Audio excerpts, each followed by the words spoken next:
Bueno, pues continuamos con la historia de Gedeón. Esta historia la encontramos en los capítulos 6, 7 y 8 del libro de los Jueces en el Antiguo Testamento. Y recordemos que su historia se centra básicamente en el periodo en que los israelitas estaban oprimidos por los madianitas y él, Gedeón, fue elegido por Dios para liberar a su pueblo. Según la narración bíblica, Gedeón era el hijo de Joás, de la tribu de Manasés. De ahí la importancia que conforme usted va avanzando en su vida cristiana, de vez en cuando regrese usted al libro de los Números en el Pentateuco, porque va a ser más familiar para usted todo este tema de las tribus y de las familias. Y te va a causar sentido y va a ser más apropiado. O sea que recuerda que Gedeón, si bien es cierto, era y vivía en esta tribu de abiseritas, también es cierto que pertenecían a la tribu de Manasés. Eso es importante que lo sepamos. Y después que sepamos las cuestiones de los lugares geográficos donde sucedían estos hechos, para que hoy los hechos que están sucediendo del otro lado del mundo tengan sentido, porque mucha profecía se está cumpliendo actualmente.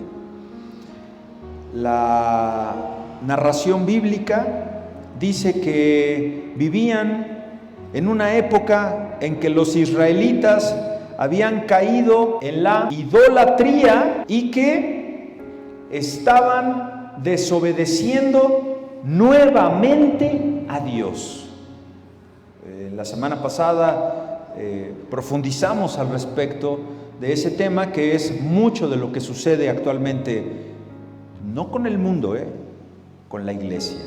Dios se le apareció a Gedeón y lo llamó a ser el líder de los israelitas para librarlos de la opresión. Al principio, Gedeón, como muchos de nosotros, dudó, porque a veces dudamos y creemos que no es un asunto de Dios aquello que nos está mandando a hacer o a tomar decisiones. ¿Y qué hacemos? Humanamente pedimos señales, y Dios le pide que con esas capacidades que él tenía y que Gedeón dudó, porque eran unas capacidades muy pobres, era un hombre que no tenía posibilidad de poder pelear en contra de estos opresores, y aún así Dios le dio la tarea, y por eso Gedeón le pide señal. Esa señal es pedida por Gedeón para confirmar su llamado. Entonces vamos a continuar con nuestro estudio expositivo de la palabra de Dios a partir del versículo 18 del capítulo 6 del libro de los Jueces. Así que, siguiendo la misma temática, que ustedes ahí en su lugar vamos a ir leyendo por las estrofas, ¿verdad? Continuamos con el versículo 18, que reza de la siguiente manera: Te ruego que no te vayas de aquí. Está hablándole Gedeón, recuerde usted a quién, al ángel de Jehová, que era una cristofanía. Te ruego que no te vayas de aquí hasta que vuelva a ti y saque mi ofrenda y la ponga delante de ti. Y él respondió, ¿quién? El ángel de Jehová. ¿Qué le dijo? Yo esperaré hasta que vuelvas. Hermano, si esto es una cristofanía, ¿quién estaba hablando? Claro. Esta misma frase que le dijo Cristo a Gedeón, hoy te la confirma a ti. Hermano, hermana, ¿estás alejado de Dios? Ten paz, porque Él, por medio de Jesús, te va a estar esperando hasta que vuelvas. Otras versiones traducen esta frase como: yo esperaré aquí hasta que tú regreses. Hermano, eso es amor. Ahí no hay soberbia, ahí no hay petulancia. De ahí viene la paz que viene como solamente Cristo pudo darnos su paz. Mi paz os dejo, mi paz os doy, y no como el mundo. porque el mundo siempre va a pedirte algo a cambio. No lo dude, hermano, hermana, regrese a Cristo, porque Él lo está esperando hasta que usted vuelva. Versículos 19 al 24 se lee de la siguiente manera: y entrando Gedeón preparó un cabrito y panes sin levadura de un efá de harina.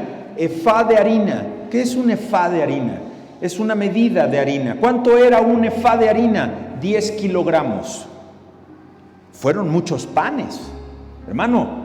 10 kilogramos de harina. Un cabrito que preparó Gedeón. Lo puso y puso la carne en un canastillo y el caldo en una olla, y sacándolo se lo presentó debajo de esa encina. ¿Recuerda usted que era esa encina? Era un roble muy grande, ¿verdad? Entonces el ángel de Dios le dijo: toma la carne y los panes sin levadura y ponlos sobre esta peña y vierte el caldo. Y él lo hizo así. 21. Y extendió el ángel de Jehová el báculo es un bastón que tenía en su mano, tocó con la punta la carne y los panes sin levadura. Y les ruego que subrayen en sus Biblias esas dos palabras: subió fuego, subió fuego. Es muy importante esa frase: subió fuego de la peña, el cual también subraye esa siguiente palabra: consumió. Es muy importante. Consumió la carne y los panes sin levadura, y el ángel de Jehová desapareció de su vista. Viendo entonces Gedeón que era el ángel de Jehová, dijo: ah, Señor Jehová, que he visto al ángel de Jehová cara a cara. Pero Jehová le dijo: paz a ti.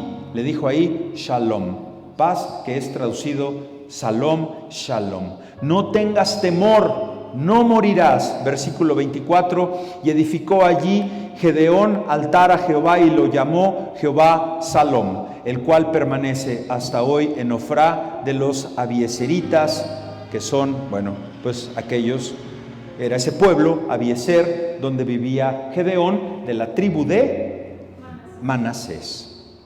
Hermanos, la fe viene por el oír la palabra de Dios. Romanos 10, 17.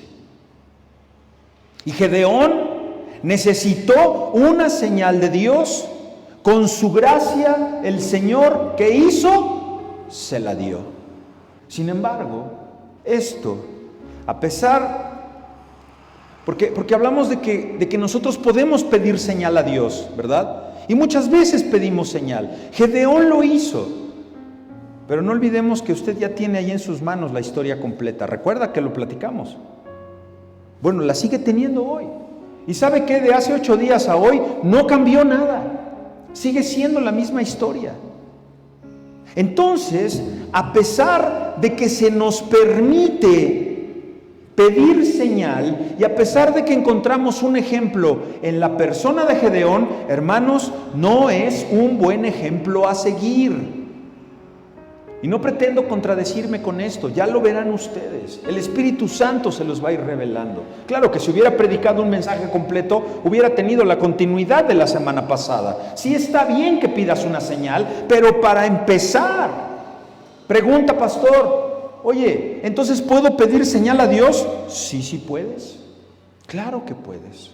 Pero no siempre, no toda tu vida cristiana, porque hemos de dirigir nuestra vida. Hermano, debes de dirigir tu vida, hermana, con fe.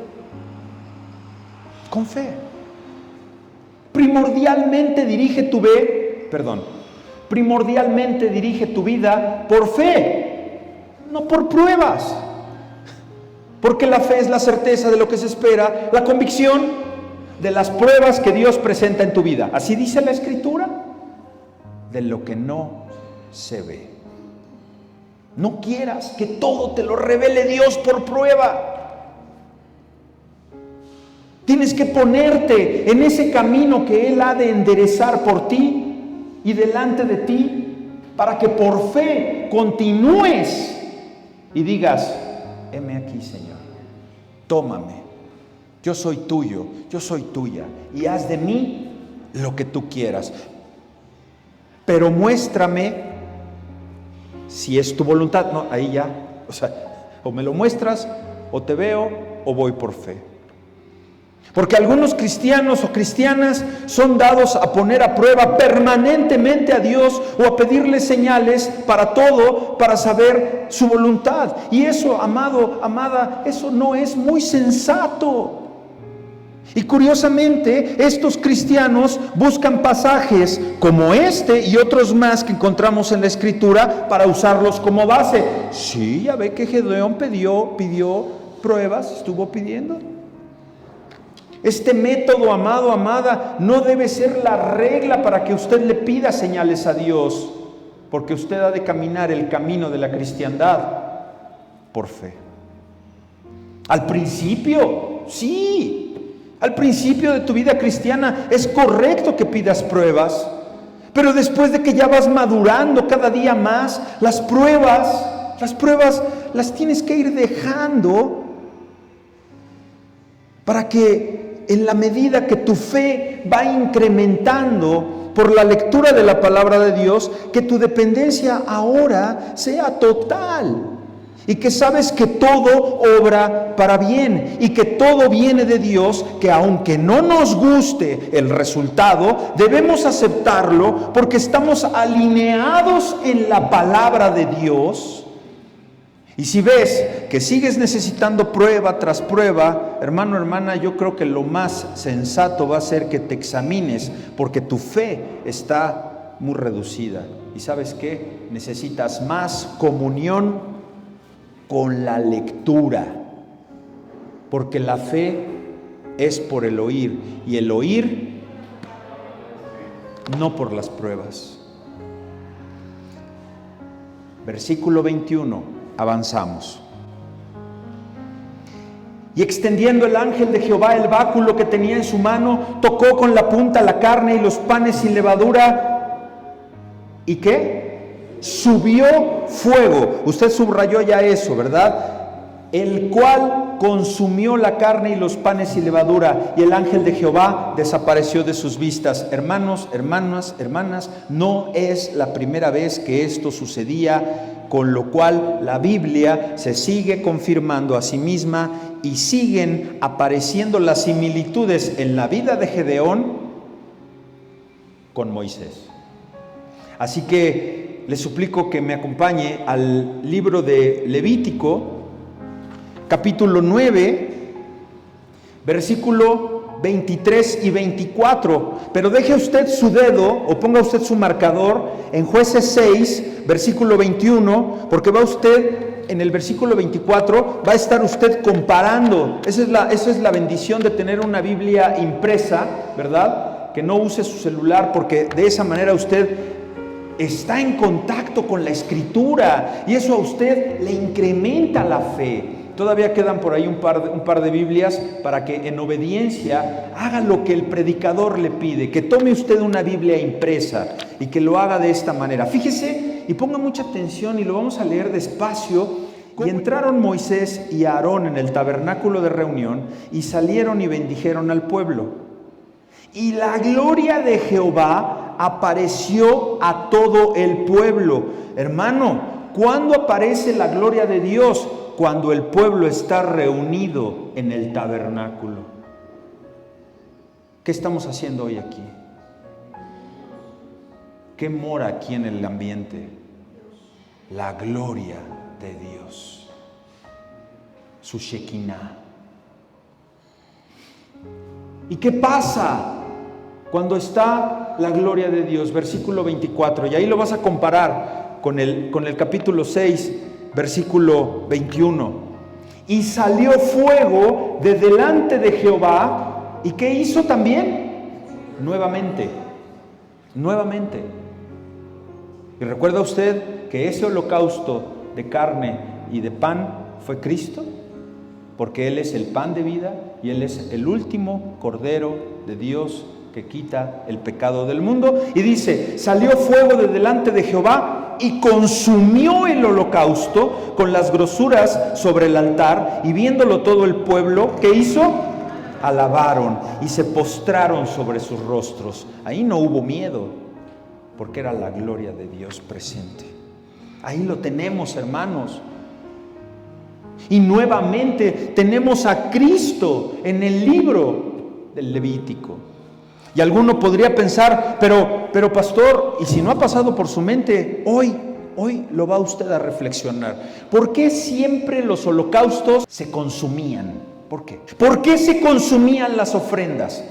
Oiga, pastor, ¿y por qué se desperdició esa carne del cabrito? ¿Que no había pobres? ¿Que no había gente con necesidad? ¿Qué me dice usted, pastor, de esos 10 kilos de harina y todo el vino que se ponía durante la libación en el holocausto, en el sacrificio? ¿Por qué el desperdicio? Y muchos pueden decir, y aquellos que juzgan al cristianismo, es que es un Dios que, míralo, desperdiciaba la comida con tanto pobre. Y si Dios es bueno, ¿por qué permitía que se desperdiciara de esa manera? Hermano, la respuesta es porque Dios, escuche bien esto, porque Dios quiere que se le hagan ofrendas sin condiciones. Lo explico. Debemos tener un concepto más práctico, un concepto más real y bíblico cuando ofrendamos o cuando ofrecemos algo a Dios. ¿Qué ofrendas estás presentándole hoy a Dios? ¿Qué le estás ofrendando a Dios? ¿Qué le estás diezmando a Dios? Algunas personas parecen dar sus ofrendas o diezmos como si le amarraran un hilo para que ellos puedan controlar esas ofrendas una vez que salen de sus manos, mantenerlas controladas y que se usen esos recursos solamente para lo que ellos quieren. Y si no se usa para lo que ellos quieren, puedan retirar la ofrenda.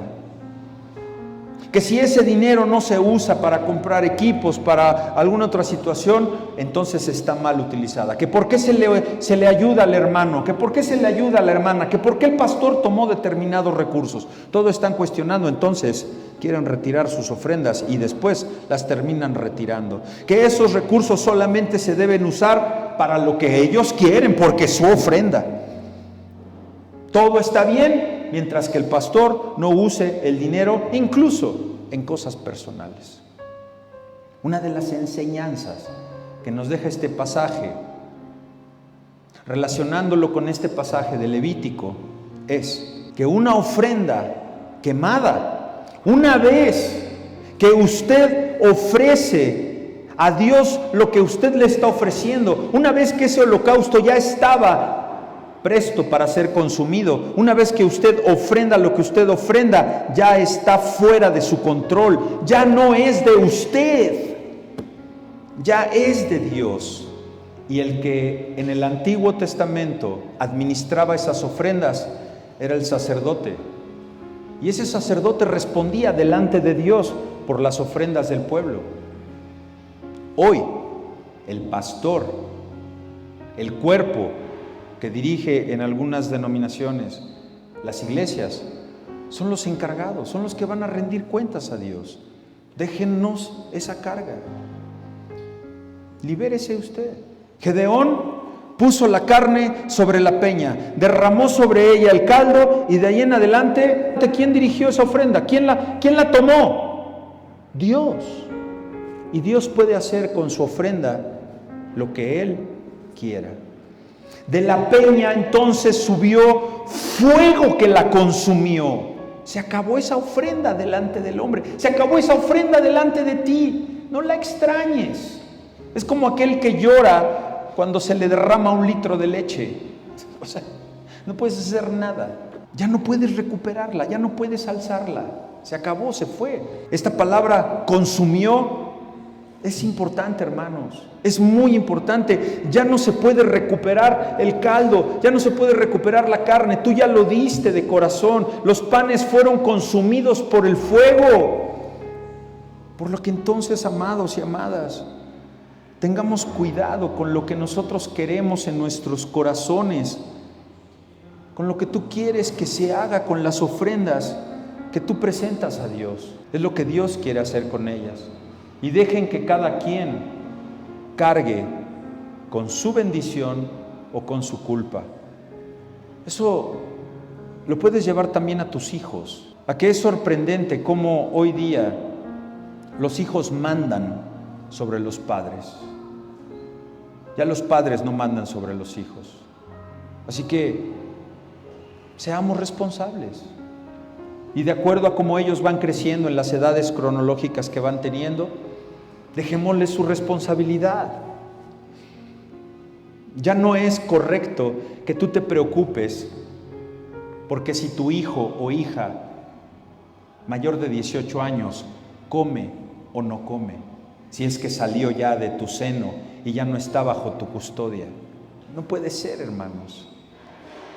Entrégalo en holocausto. Dice una hermana por ahí, sí, pastor, y que caiga fuego y que lo consuma. Tengamos cuidado, hermanos. Versículo 22 y 23. Viendo entonces Gedeón que era el ángel de Jehová, dijo: Señor Jehová, que he visto al ángel de Jehová cara a cara. Pero Jehová le dijo: paz a ti, no tengas temor. En ese momento Gedeón se dio cuenta de que se trataba del ángel de Dios y se llenó de miedo. Entonces exclama: Dios mío, porque él sabía qué sucedía a los que veían cara a cara a Dios. Caían fulminados. Incluso los que tocaban el arca sin haber tenido el consentimiento de Dios. Él lo sabía. ¿Y qué le dijo Dios en el versículo 23? Calma, hermano, eso es la palabra shalom. Paz, calma. Shalom. Le dijo: cálmate. Yo he venido a darte paz. Yo he venido a darte shalom. Jehová shalom. Jehová es un Dios de paz. No tengas miedo. No te vas a morir. Y no iba a morir ciertamente, porque lo que había visto era una cristofanía al ángel de Jehová, porque si no se hubiera muerto. Nuevamente la Biblia se confirma a sí misma.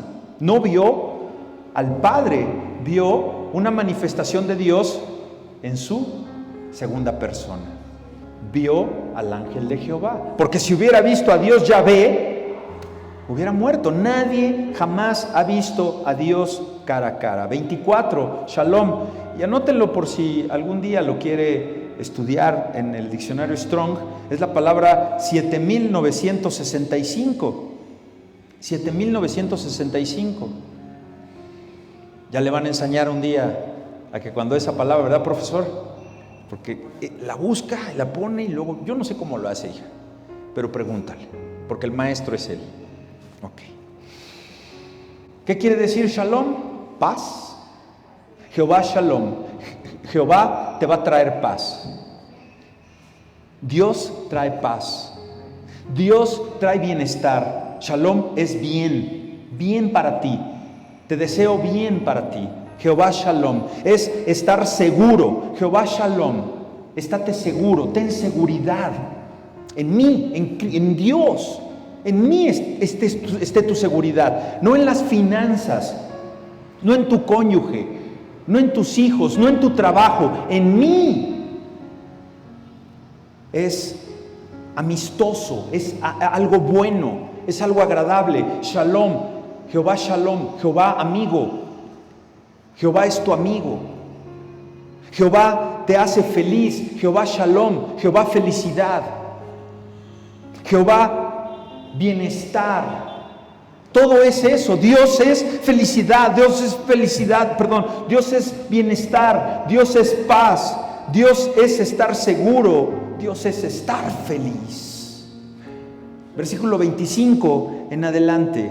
Aconteció que la misma noche le dijo Jehová: toma un toro del hato de tu padre, el segundo toro de 7 años, y derriba el altar de Baal que tu padre tiene. Ahí ese, no lo subraye, ese póngalo en un círculo, porque Joás era el que administraba, es como el que le ponía las flores al altar. El papá de Gedeón era el que tenía el altar de Baal, que tiene tu padre, y corta, esa también circúlela, corta. Porque a uno lo derribas y al otro lo cortas. Y ahorita vamos a ver por qué. Porque era un palo, era una enramada, venía de un tronco. Y de ahí esculpían a la diosa Acera. Ahorita lo vamos a ver. Y corta también la imagen de Acera. Corta así, mira. ¡Tas, tas! Le está ordenando a Gedeón, que está junto a él. Pues sí, curiosamente, porque eran marido y mujer los dioses, en ese entendimiento de ser los dioses cananitas. Y edifica altar a Jehová tu Dios en la cumbre de este peñasco, en un lugar conveniente, y tomando el segundo toro, que es el mismo toro, ¿verdad?, sacrifícalo en holocausto, o sea, mátalo, dególlalo, haz lo que tienes que hacer con holocausto, y con la imagen, con la madera de la imagen de Acera, de la diosa Acera, que habías cortado, pues con eso vas a encender el holocausto. 27. Entonces Gedeón tomó 10 hombres de sus siervos e hizo como Jehová le dijo, mas temiendo hacerlo de día por la familia de su padre y por los hombres de la ciudad, lo hizo de noche. Subraye, lo hizo de noche. 28. Por la mañana, cuando los de la ciudad se levantaron, he aquí que el altar de Baal estaba destruido y cortada la imagen de Acera que estaba junto a él, y el segundo toro había sido ofrecido en holocausto sobre el altar edificado. 29. Y se dijeron unos a otros, ¿quién ha hecho esto? Y buscando e inquiriendo les dijeron, Gedeón, hijo de Joás, lo ha hecho. Entonces los hombres de la ciudad dijeron a Joás, saca a tu hijo para que muera, porque ha derribado el altar de Baal y ha cortado la imagen de Acera que estaba junto a él. Y Joás respondió a todos los que estaban junto con él. Hermano, aquí ya el Espíritu de Dios había hecho algo en el corazón de Joás. Porque la ley decía que si el hijo desobedecía, lo llevabas con los principales del pueblo y a ver quién agarraba la mejor y la más filosa y apedréalo. No. Aquí ya Joás está siendo tocado por el Espíritu Santo, le está redarguyendo de que le están dando culto a un Dios que no era el Dios de la Biblia, porque estaban en total y flagrante desobediencia. Entonces aquí tenemos a un padre orgulloso de los actos de su hijo delante de Dios. Lo que se podía haber estado preguntando Joás era lo siguiente: ¿qué le dio valor? Porque incluso tomó el toro mejor que yo tengo y no lo regañó. ¿Por qué? Porque era para Dios. Y le dijo Joás a los que querían que sacaran a su hijo para matarlo, dice, ¿contenderéis vosotros por Baal? ¿Defenderéis su causa? Cualquiera que contienda con él, que muera mañana. O sea, si mi hijo va a contender contra Baal y Baal se va a defender, pues que mate a mi hijo.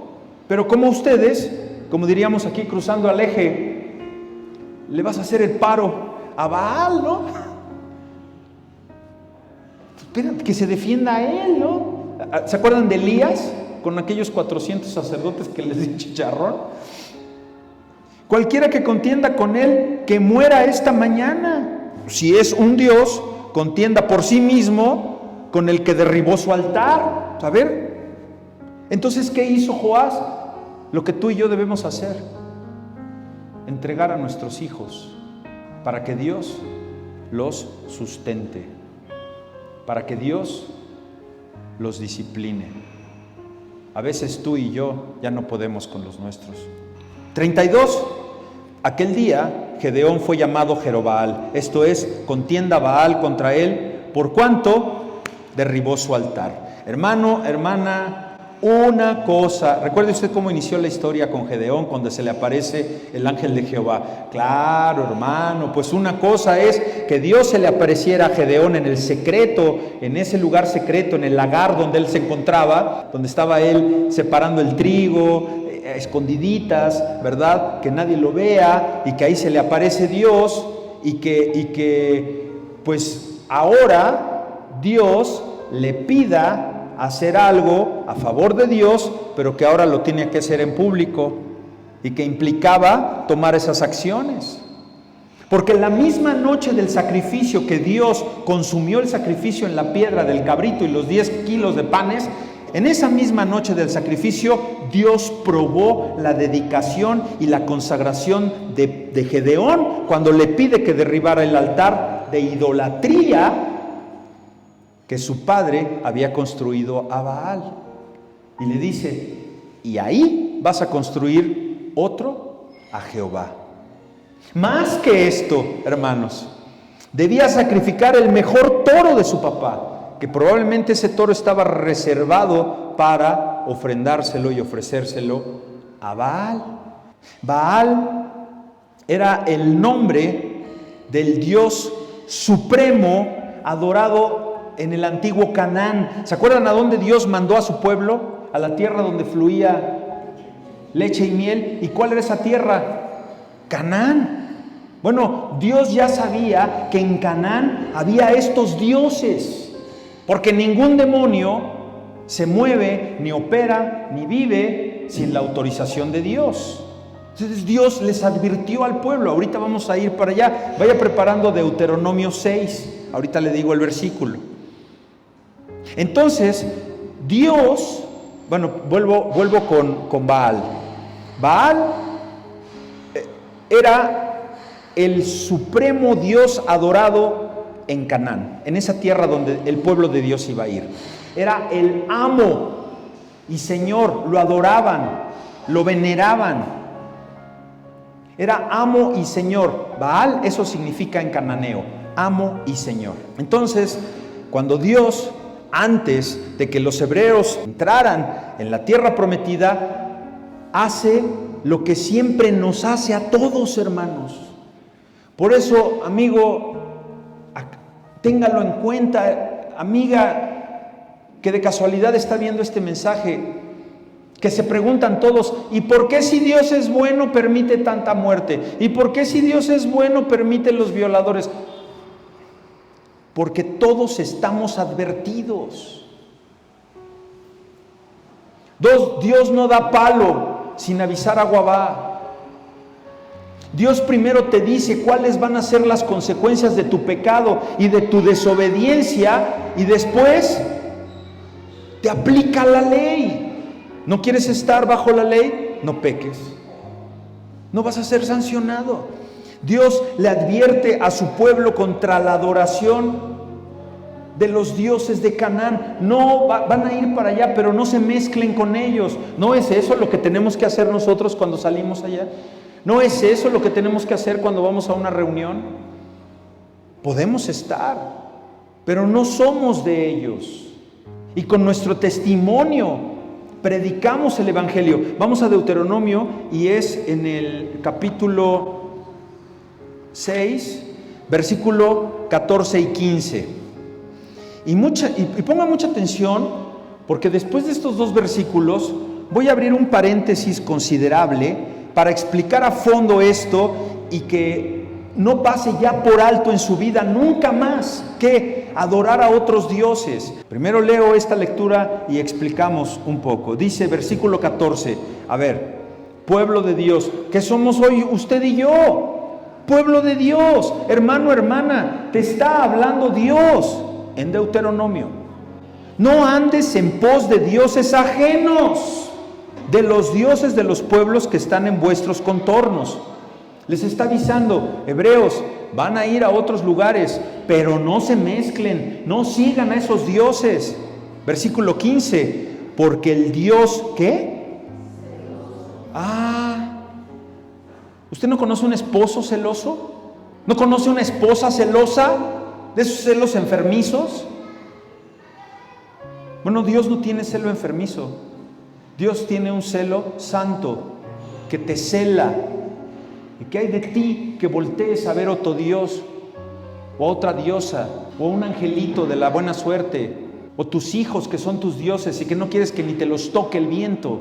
Porque el Dios celoso, Jehová tu Dios, en medio de ti está, hermano. En medio de nosotros está Dios. ¿Y qué que sea celoso? No importa que sea celoso, porque yo ando por la derecha. ¿Qué me importa que yo tenga una esposa celosa si yo sé que estoy libre de pecado? Yo no tengo problema.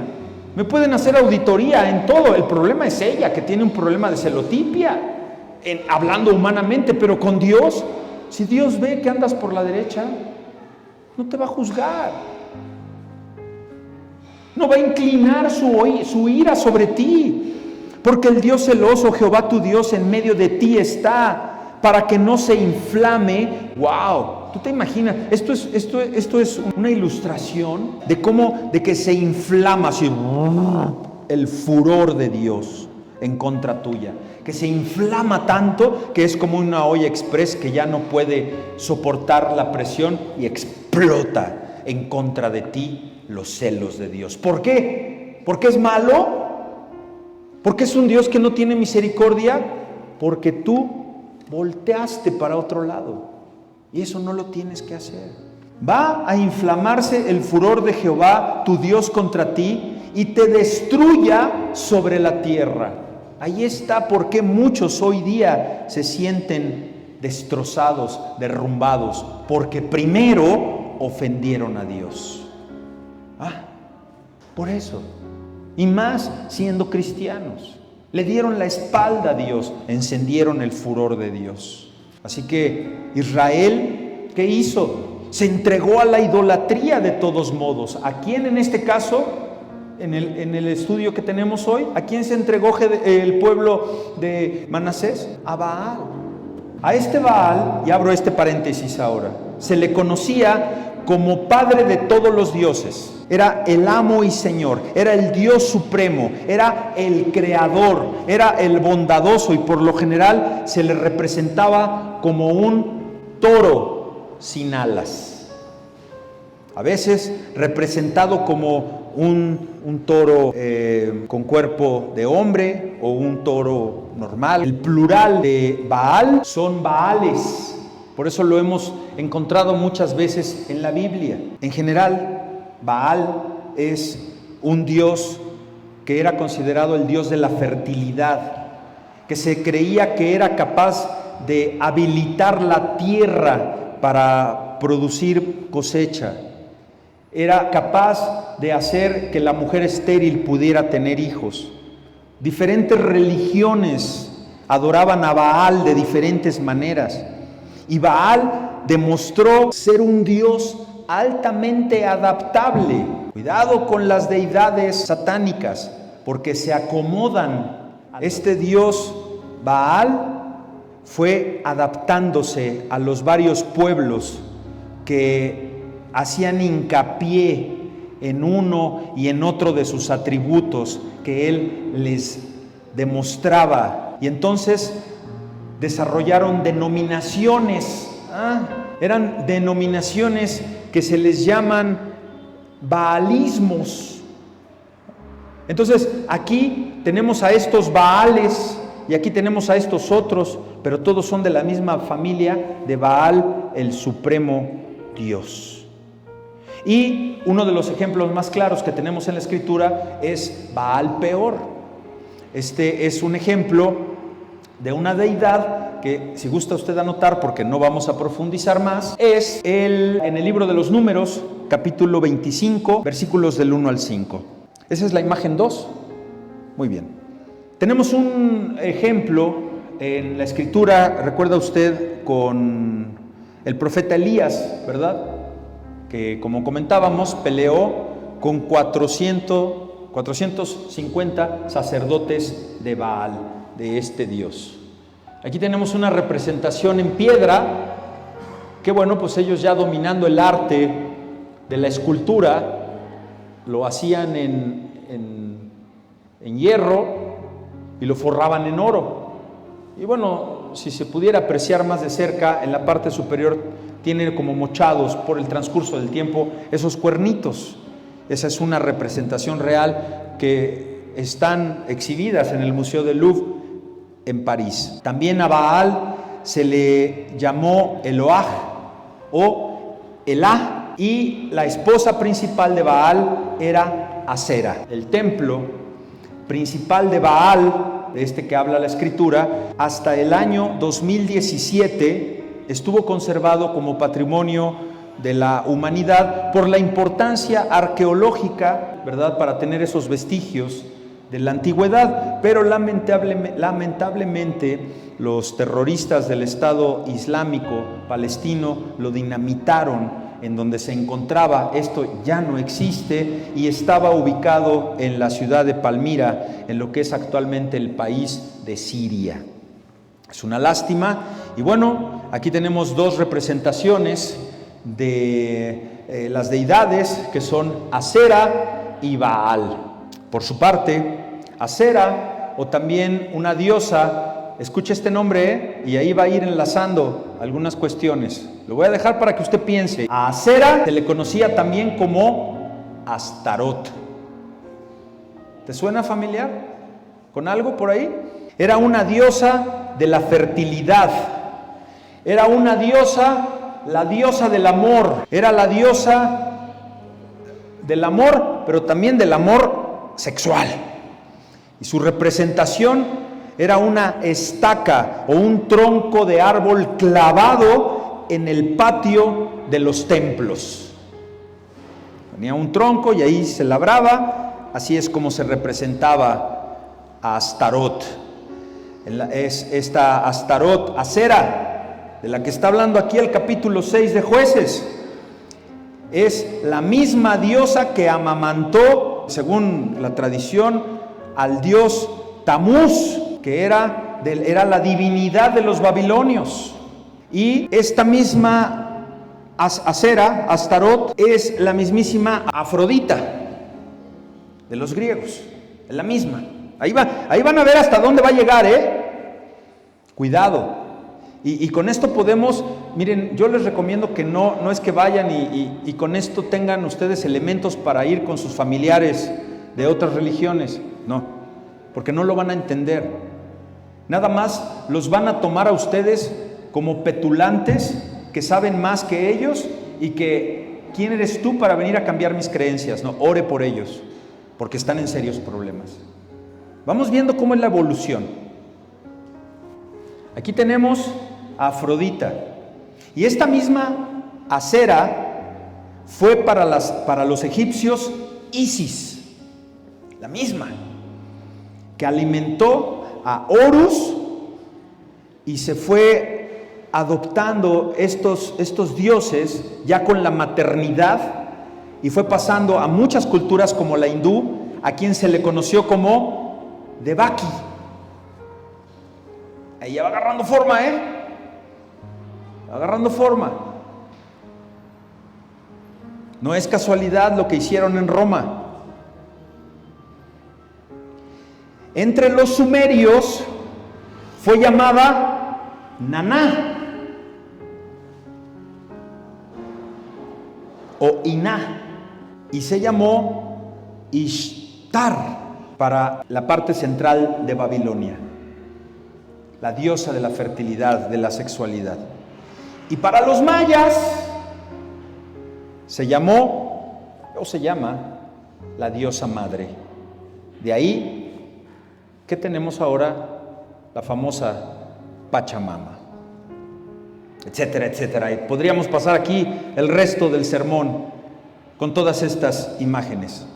Cabe hacer mención que en algunos países del Oriente y del Medio Oriente, influenciados por el catolicismo, ojo, hoy día se les representa, hoy día, de la siguiente manera. Ahí está, Asera, no es ninguna virgen del catolicismo, es la representación de Asera actualmente, de Astarot. ¿Alguna relación o similitud y parecido con algo que nosotros conocemos?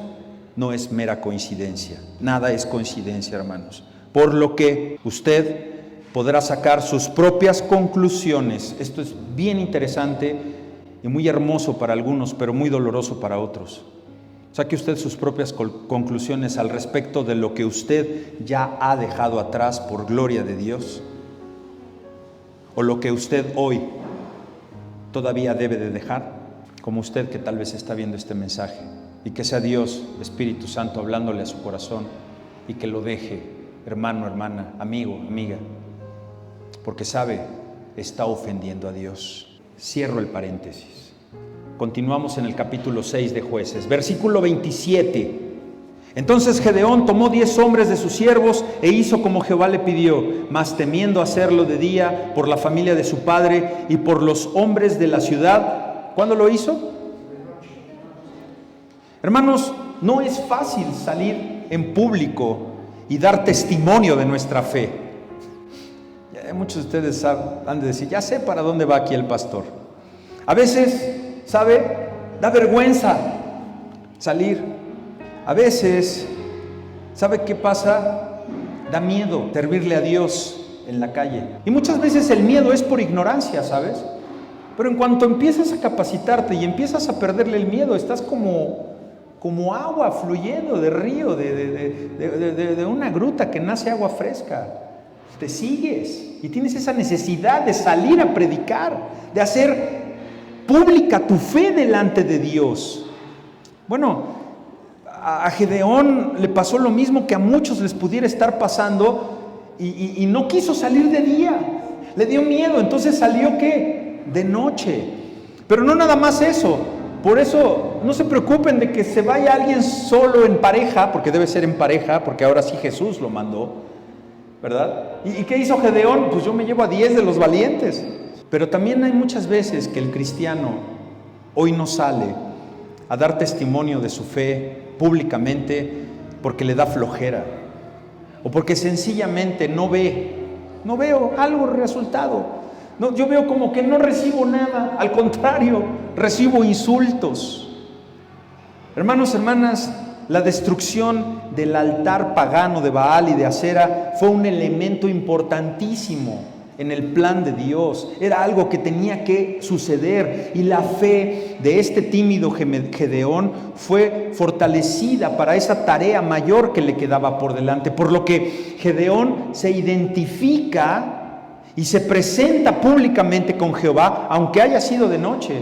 Y vamos a ver más adelante, ya lo hizo de día, con la tremenda prueba que le seguía adelante. Entonces, ¿qué sucede? Que los abiseritas, la tribu de Gedeón, después de que sucede esto, pues ven lo que Gedeón hizo. Hermano, eso motivó a los demás. Eso cambió la mentalidad del pueblo de los abiseritas y dijo, wow, Gedeón derribó a Baal. Y luego lo que dijo el padre, de que entonces Baal contienda con mi hijo, y Baal no contendió, ¿sabes? Entonces Gedeón es más poderoso que ese Dios. ¿Cuál? Con D minúscula. Porque ¿quién le dio el poder? El mismo que te lo da a ti, hermano. Dios con D mayúscula. Y entonces cuando se logre la liberación del pueblo de Gedeón, no va a haber duda que vino esa liberación por medio de Gedeón, sí, pero ¿quién le dio la fortaleza? El libertador, Jehová de los ejércitos. Y así como la historia que fue de Moisés, la derrota de los dioses falsos es un paso clave entre el llamado del libertador y del libertado. Da el paso, libérate, suelta tus amarras, corta esa cadena que tienes amarrada todavía a ciertas cosas de la religión pasada. Ora para que tus familiares y seres queridos algún día estén aquí recibiendo esta capacitación, esta predicación del Evangelio, que nos duelan esas almas y que pongamos rodilla al suelo. Dios nos llama, hermanos, a que derribemos esos altares satánicos. ¿Qué dijo el predicador? ¿Que Dios nos llama a qué? Dios nos llama a usted y a mí a derribar nuestros, míos, tuyos, tus altares satánicos. Ojo, los nuestros. Y si es que todavía hubiera alguno tuyo por ahí, ¿qué te manda Dios? Que lo destruyas. O hablas con tu pastor y vienes conmigo y me lo traes a mí, si es que se puede, y si no, tú te encargas, tú, de lo tuyo. Porque hoy en día, ponga mucha atención con esto, hermano, por favor, porque aquí se le van a aclarar muchas preguntas. La ley del Antiguo Testamento no nos aplica en su totalidad, porque fue dictada como una ley moral, como una ley civil, como una ley política, como una ley judicial y una ley espiritual. Y hoy solamente nos aplica de manera moral y espiritual. No nos rige de manera civil. No podemos nosotros observarla ni llevarla a cabo como lo indica en el Antiguo Testamento, porque clara y flagrantemente podríamos estar violando las leyes civiles actuales. No podemos andar matando personas que adulteren contra sus esposas. Por ahí salta una. ¿De veras no se puede? Quisieras, ¿verdad? No puedes mandar a apedrear ni sacar a tus hijos a que los apedreen. ¿De veras no, pastor? No podemos sacar a los mentirosos a que los apedreen. Yo tengo por ahí un par de mentirosos y mentirosas que me encantaría. No podemos eso hacerlo. ¿Te das cuenta cómo no nos aplica esa ley? Hoy día, aunque viene en el Antiguo Testamento, a nosotros nos aplica la ley moral, la ley espiritual. No podemos hacer tantos rituales, si no, imagínense, algunas o algunos de ustedes no estarían aquí, de purificación para poder venir a la iglesia, más las damas, ¿verdad? Hemos ya hablado al respecto. No podemos ni ojo con esto, Usted no puede por ningún motivo romper, ni quemar, ni destruir los altares satánicos de dioses, de vírgenes, de lo que sea, de otras personas. ¿Por qué? Porque eso se tipifica hoy y en todo el mundo, de acuerdo a su ley penal, como un daño a la propiedad ajena. Usted no puede destruir nada que no le pertenezca, ley actual. Cada quien se deshace de sus dioses con D minúscula, porque para nosotros, habiendo derribado los nuestros, los de papá, los de mamá, los de sus tíos, los de sus hermanas, los de sus hermanos de sangre, cualquier otro, no tienen suerte ni parte con nosotros. Tú puedes ir a la casa de tu mamá y atrás de ti te está cuidando San Juditas y te hace así. Ay, ponte atrás de San Juditas para que te haga así. Pues es el lugar que te tocó, no pasa nada. Llegas a un restaurante y a la entrada ves ahí el altar a la Santa Muerte. Pues, dices, bueno, pues valoraré otro día que no venga yo aquí. Salones de fiestas lujosísimos. Conozco un par de salones lujosísimos donde se congregan ahí iglesias cristianas de muy sana doctrina. Están dedicados a la santería. Y ves elementos de sincretismo de la santería por todos lados. Notarías de grandes empresarios, de un gran notario allá en el Pedregal. Tiene a la entrada la cabeza de su macho cabrío. Esa notaría está dedicada al diablo. Y me sientan ahí y yo veo, no pasa nada. Porque yo no tengo lo mío, o sea, yo no le doy autoridad. Así que imagínate que yo hubiera agarrado, licenciado, le acabo de romper sus chanclas, le acabo de romper. ¿Qué te pasa? A ver, policía, ese era un cráneo de hace 3,000 años y ¿sabe qué costaba? Me meten a la cárcel. No puedes hacerlo. Que te quede claro que los demonios y las brujas y las vírgenes y los santos son de quien las puso. No te preocupes, ve a donde tengas que ir. Que cada quien tenga un encuentro personal con el Dios verdadero de la Biblia con D mayúscula. Y como dijo nuestro benemérito de las Américas, don Benito Juárez, el respeto al derecho ajeno es la paz. Y le agregaría por ahí doña Olimpia, mi sacrosanta madre, y la conservación de los dientes. Derribe usted sus propios altares y deje que los demás sigan con los suyos. No están aquí por algo, ¿se da cuenta? Hay algunos que sí lo hicieron, Aquí en esta iglesia, aquí en este salón, llegó una persona que se congrega aquí y me dijo: pastor, aquí está toda mi cochinada. En una bolsa, ya me había dicho qué es, nos bajamos, abrió la cajuela de su auto, lo pasé a la mía y de ahí hice lo que tenía que hacer. No me pregunte qué. Hubo carga, mucha carga, pero aquí seguimos. Y esa persona se liberó de sus altares. Versículo 28, y continuamos porque ya vamos un poco atrasados. Versículo 28, y por la mañana, cuando los de la ciudad se levantaron, he aquí que el altar de Baal estaba derribado y cortada la imagen de acera.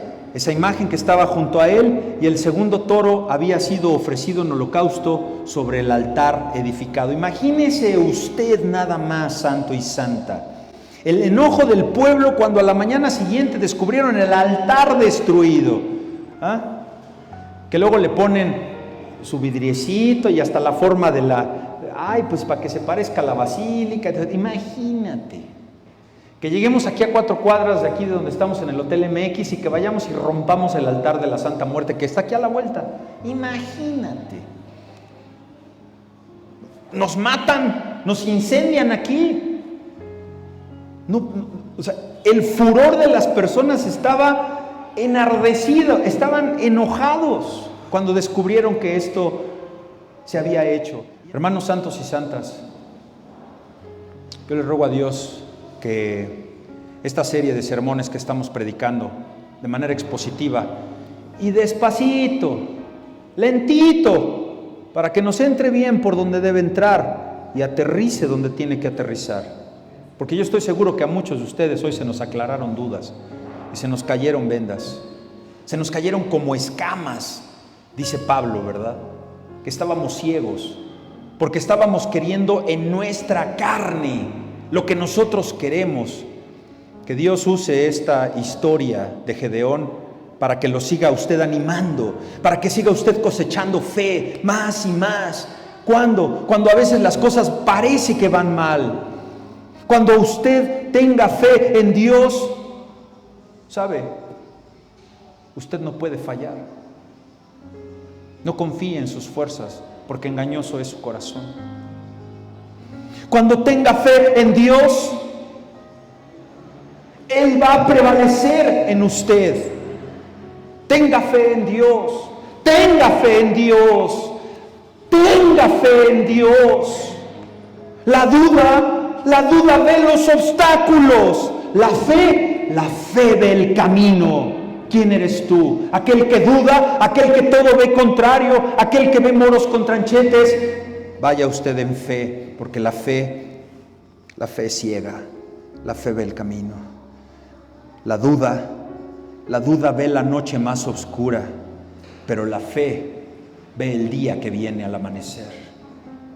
La duda, cuando usted duda, tiene miedo de dar el paso, y la fe lo va a elevar para que incluso usted no tenga que caminar y Cristo lo pase por el pantano. La duda dice: ¿quién cree? La fe responde: yo creo. Dígale usted a Dios: yo te creo, yo creo en ti, yo tengo fe. Hermano, hermana, yo no sé cuál sea su problema el día de hoy. Amigo, amiga, yo no sé qué problema esté usted pasando. Yo no sé cuál sea su pena el día de hoy. No sé cuál sea el dolor de su corazón, pero sí te voy a decir que Juan 14:27 está en la Biblia. Y que también Jueces 6:18 está en la Biblia. Y que Juan 14:27 nos enseña donde Jesús dice, a ti te dice: la paz os dejo, mi paz os doy, yo no os la doy como el mundo la da. No se turbe vuestro corazón, ni tenga miedo. Eso viene en la Biblia, en su Biblia. Y también viene Jueces, capítulo 6, versículo 18, que no se te olvide. ¿Qué enseña? Que Cristo te está esperando. ¿Cuándo? ¿Cuánto? Hasta que tú vuelvas a Él.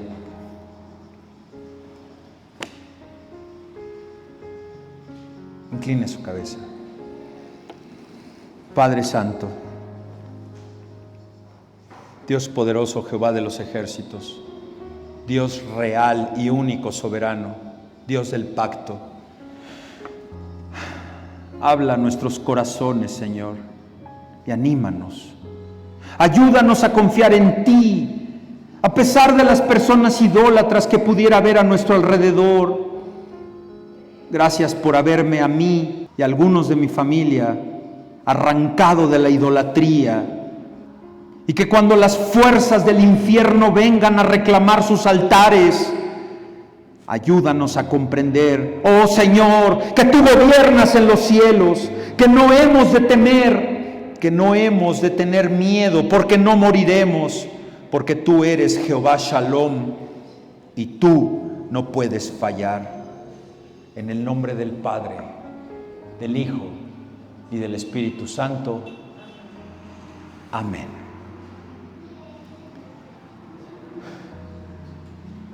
Nos ponemos de pie para alabar y adorar el santo nombre de Dios.